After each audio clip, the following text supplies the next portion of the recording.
पर और उसके रसूलों पर और क़यामत के दिन पर और उस पर की अच्छी और बुरी तकदीर खुदा ताला की तरफ से होती है और मौत के बाद उठाए जाने पर। अच्छा बहन, अब जरा घर में दाखिल होने की दुआ सुनाओ। घर में दाखिल होने की दुआ। अल्लाहुम्मा इन्नी अस्अलुका खैरल मौलिदी व खैरल मखरजी बिस्मिल्लाहि वलदना व बिस्मिल्लाहि खरजना व अला अल्लाहि रब्बिना तवक्कलना। तर्जुमा, ए अल्लाह मैं तुझसे मांगती हूँ खैर का दाखिला और खैर का निकलना।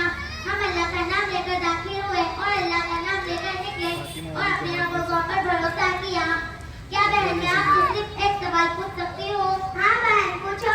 अच्छा तो फिर सोने की दुआ सुनाओ। सोने की दुआ तो मुझे याद नहीं है, मगर मेरी अम्मी मुझे सुलाते वक्त आहा टमाटर बड़े मजेदार, लाल टमाटर बड़े मजेदार जरूर सुनाती है।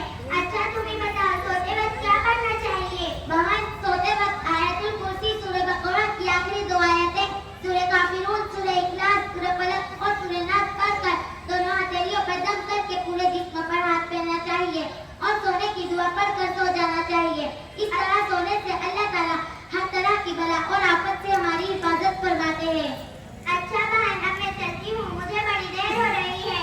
रुको बहन, चंद हदीसें तो सुन लो। हाँ बहन मुझे दो हदीसें सुना दो।